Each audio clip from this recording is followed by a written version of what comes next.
Local productions seen on Delta College Public Media are made possible with support from viewers like you. Thank you.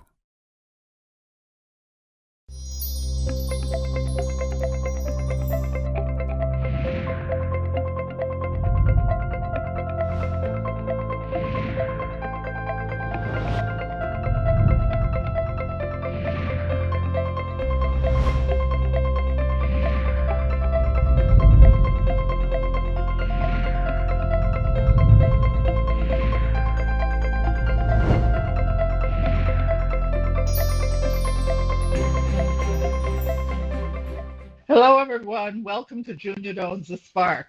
I'm Junia Doan, and thank you for joining us. My guest today is Russell Platt, co-founder and CEO of Forum Partners, a global real estate investment firm. Welcome, Russell. So, Russell, tell me about Forum Partners. What is its purpose besides making money? And make the world a better place for real estate Oh, I investment. like that. Yeah, but no, it's a business I started over 20 years ago with two partners. The three of us had been working together at a firm that had global real estate holdings, and all of a sudden we got an announcement the business was being sold to GE. And even though they said they wanted to keep the business intact, we had a pretty good view it was going to be a breakup of the company. In fact, it was. And the division that the three of us were responsible for was on the cutting room floor, as it were. So I offered to bankroll the business if the three of us would go off together and start it, which we did, and have had a really great run of it the last couple of decades. Our thesis was that we could add value for institutional investors, big pension funds, sovereign wealths, insurance companies, foundations, endowments, and the like, by identifying best-in-class real estate operating businesses in parts of the world where those institutions were unlikely to have a direct presence.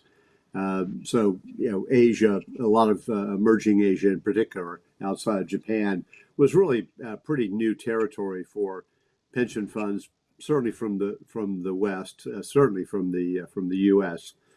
when we got started in 2002, and the same was true to a lesser extent, perhaps in Europe. Although those same funds had extensive operations in the U.S., and perhaps we had very little to tell them about how to conduct their affairs here domestically. So that was the thesis. We got backing from TIAA-CREF, the pension fund for public school teachers here in the U.S.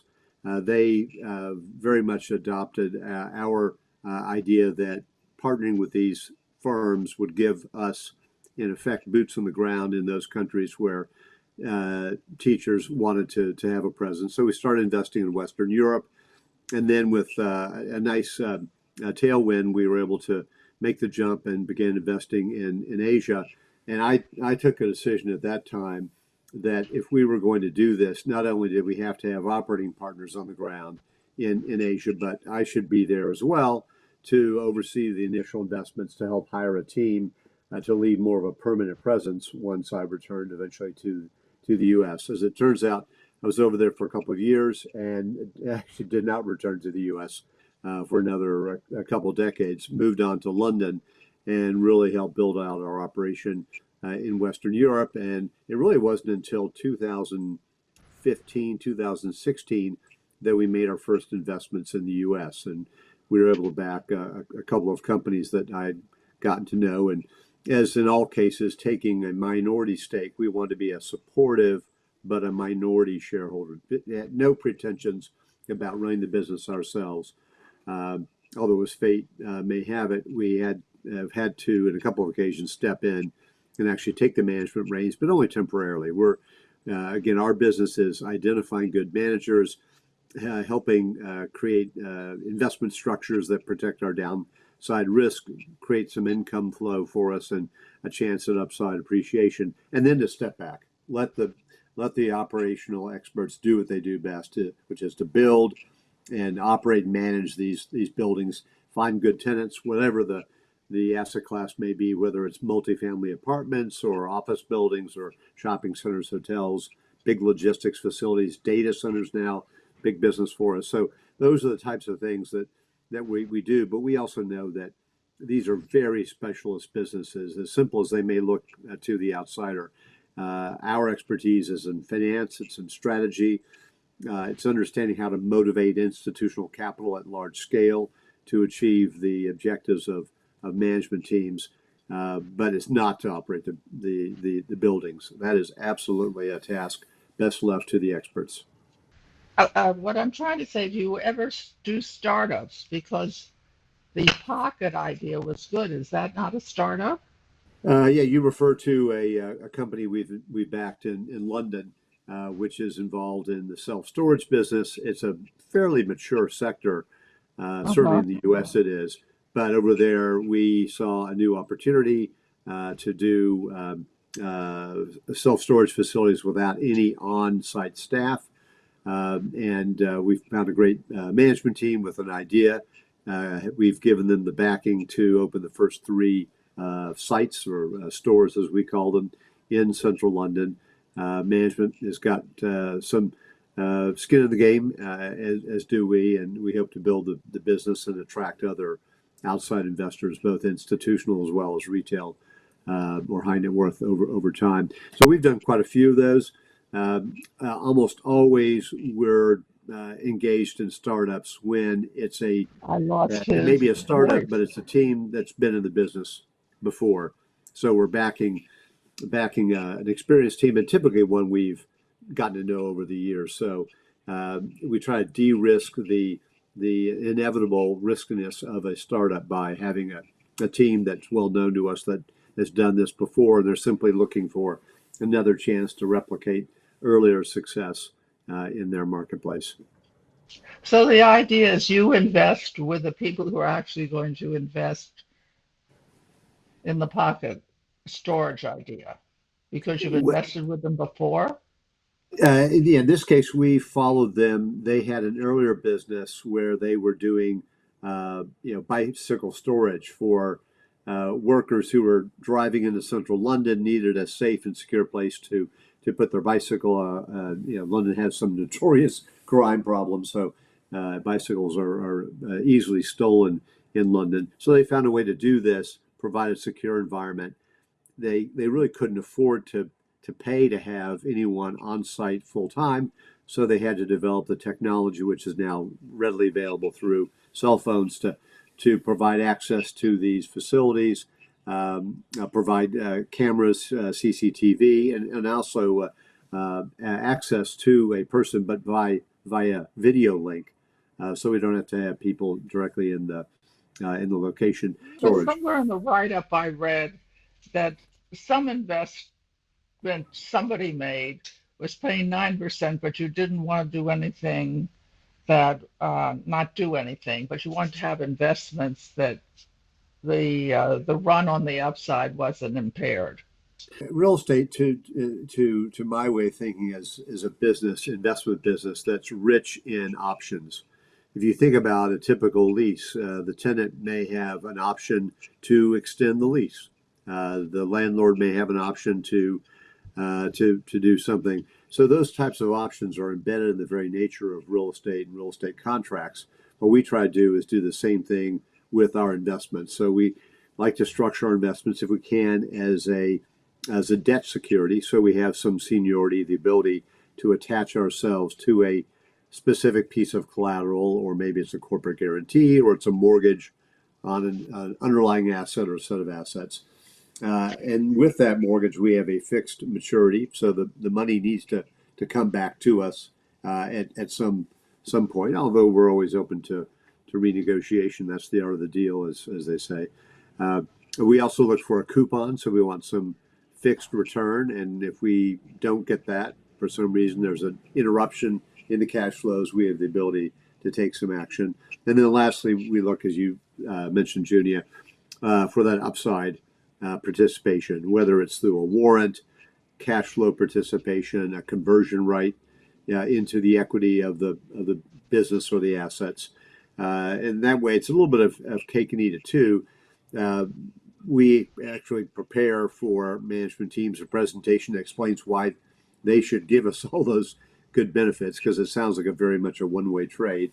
And in fact, there really are two benefits to management. One is typically they don't have the capital themselves to undertake their business plan. Real estate's a very capital intensive business.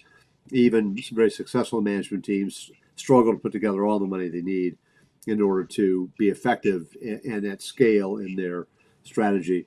And the second is that we do take a piece of the upside, but it is not proportionate to our capital investment. So if we're putting in 90% of the capital, which might not be unusual in our world, we'll get a much smaller percentage of the upside than 90%. That is, management's going to have a meaningful stake day one and the chance to do very, very well indeed. Far better, of course, than we would or other institutional partners, but nonetheless sharing that upside.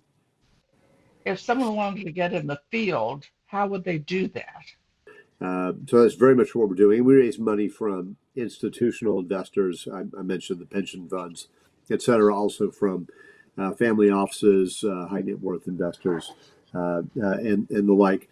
In terms of getting into this business, there are no particular official barriers to entry. I think the main thing, frankly, is the experience of having been through multiple cycles and having a sense for they may look random to the outside investor, and certainly day to day the markets feel very random indeed. Certainly this past several weeks, but we see an order to the way markets act.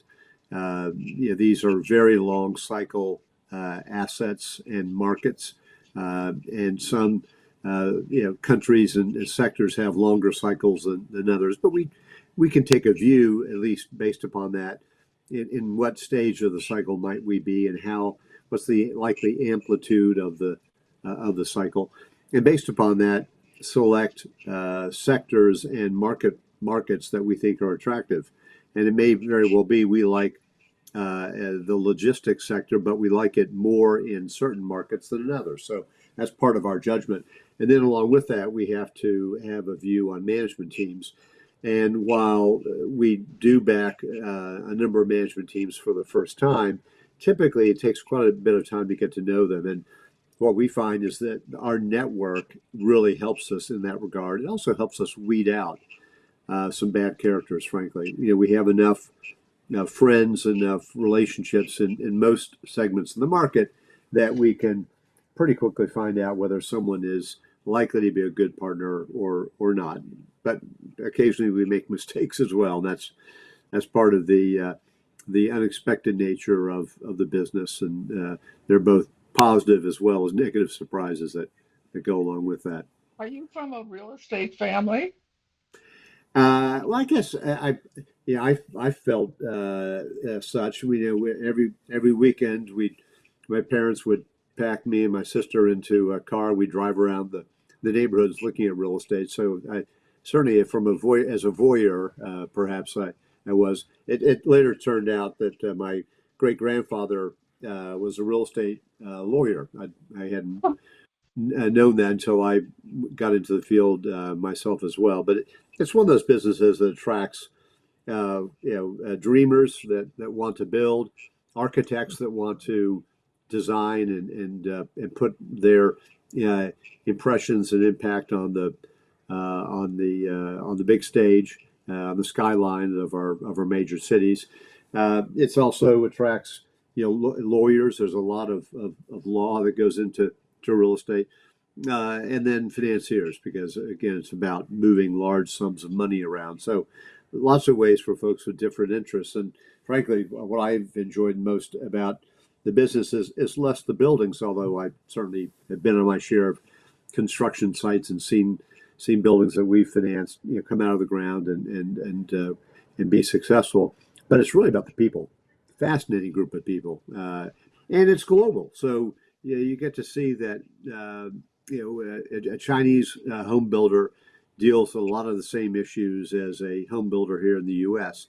but then they have the entire overlay of a different regulatory environment, different political environment, different social environment. So understanding and understand the limitations of transporting ideas, concepts, and values from one society to another. Real estate is so, emotionally present in the lives of all of us. We all have a home of some sort. We have some place to hopefully to put our pillow at night.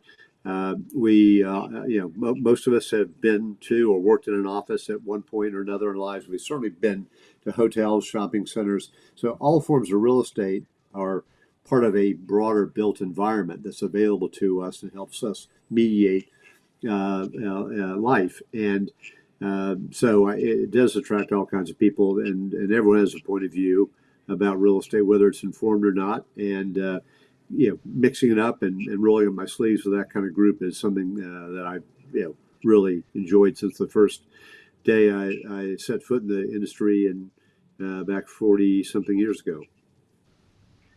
And you've hired people, right, to work in these different offices.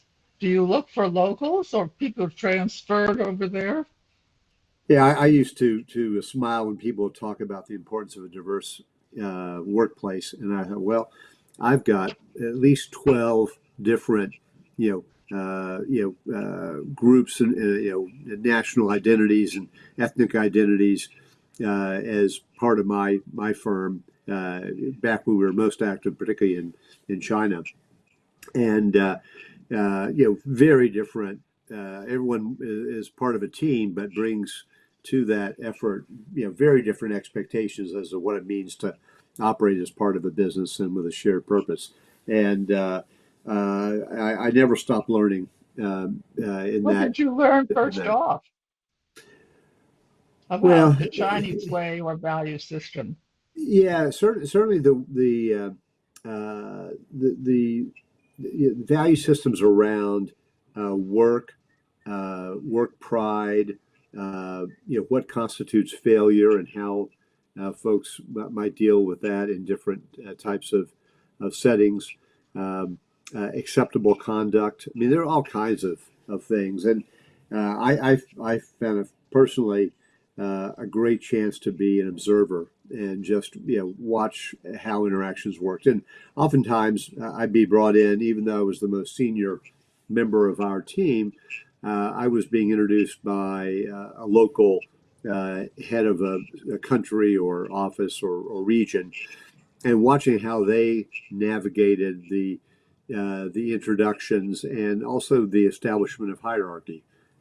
Just fascinating. I felt it was a great opportunity to learn and to do so with real consequences, and also to try to represent our firm and ultimately our colleagues and our business in the best possible way in wildly different scenarios, whether it's India or China or Singapore or Australia or across Western Europe and of course the U.S. You have been teaching as adjunct professor at Columbia Business School. What course are you teaching? What is the content of the course you're teaching? Well, yeah, no, I've been teaching at Columbia Business School now for 10 years, part of their real estate faculty. Um, Columbia has the unique advantage, of course, of being in Manhattan and having ready access not only to a fantastic group of alums, but also a lot of practitioners in all kinds of industries resident right there in the New York area. And as a consequence, a lot of adjunct professors. We all joke about it as a business model. It's quite a wise idea for Columbia. We don't get paid very much, but we're incredibly enthusiastic in most cases and loyal. And there's also a camaraderie among the adjunct professors. Many of whom know each other and have come across each other in business. That's certainly been my experience as well. So I got started 10 years ago at Columbia. I was invited to jointly teach a class on leadership. The class had been originated by Lynn Segalen, who was the original founder of the real estate program at CBS. I believe her class in turn was modeled at least loosely on one that had been developed by Peter Linneman, Dr. Lindeman, had basically a similar position to Lindsay Galen in Peter's case at Wharton Business School. And the person with whom I have partnered in teaching had taken over Peter's spot when he stepped down from Wharton some years before. And Lynn turned to her in turn when she was about to retire from Columbia. And my friend Michelle, in turn, asked me to join just to really share the burden.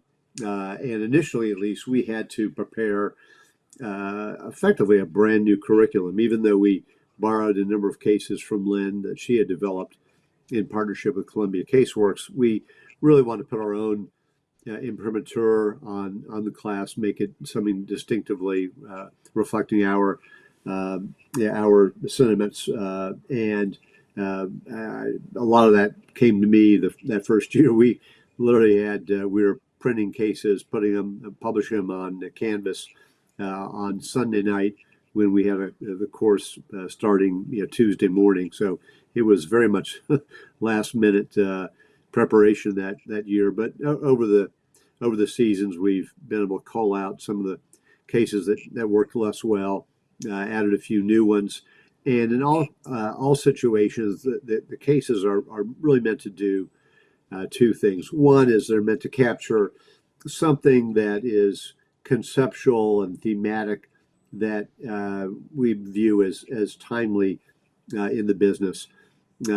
Second point is we're trying to make use of certain teaching tools that we think will benefit the members of the class, the students, as they go out and forge their own careers in the real estate business. So typically both quantitative and analytical as well as qualitative tools for making better decisions. This is all about leadership and how do you make decisions. And then I guess maybe to add a third element to this, we're looking for inspirational case stories. So not only do we want to develop tools, but we want to do that in the context of narrative, which is engaging and generally around the unique experiences of a gifted leader put in a situation where there is an issue of consequence to be decided.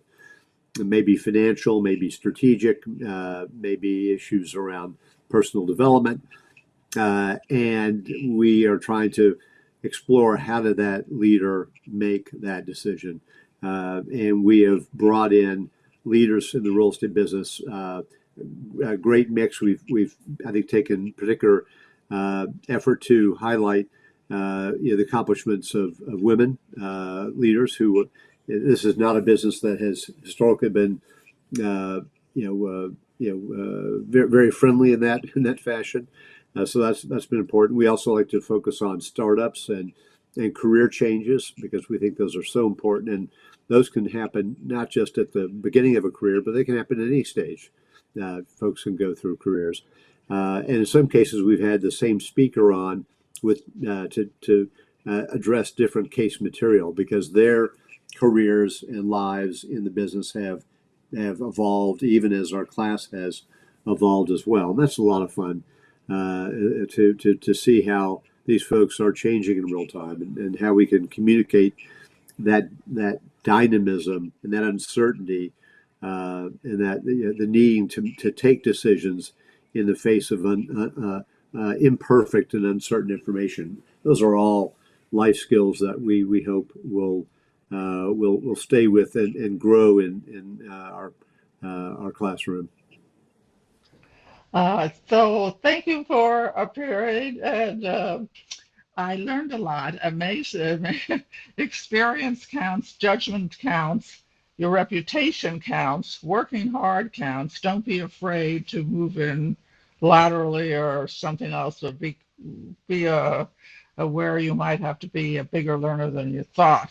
And you never stop learning in this business. You always have that opportunity. Are you content? Are you excited? I am excited. I wasn't quite sure how I'd feel in my mid 60s. in this business, and I continue to be as excited as, in some ways, as I ever was, because I've enjoyed some measure of success, and that's given me some freedom. I have a chance to work with just some fantastic people across a whole variety of industries. I'm still learning. I was on the phone today with a gentleman who is very involved in providing energy solutions to the data center business, and that's a towering issue right now that's facing all of us, because we're massive consumers of data, but we don't have the power necessarily to run the machines that allow us to watch Netflix or to download content like yours, Junia. And we're going to need a lot more power to really enable that. So I'm learning about engine efficiency, and what role do renewables play in this new digital future that we're enjoying. So all that to me is fascinating. It gives me just continued respect for how many smart people are out there, and we can all learn from them in various ways and continue to grow. They've inspired all of us, Russell, in whatever field we are. So as I close every program asking you to go out and do something kind for someone you know and someone you don't know, please do that. We can make the world better, more cooperative, more imaginative, and maybe more satisfaction and excitement, like Russell says. Thank you. See you next time. Very good. Thank you. Thanks, Junia. To contact Junia, send her an email at juniadonsthespark@gmail.com. For more information, program schedules, and news about future guests, go to www.juniadonsthespark.com. Thank you for joining us.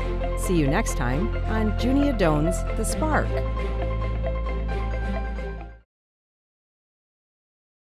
Local productions seen on Delta College Public Media are made possible with support from viewers like you. Thank you.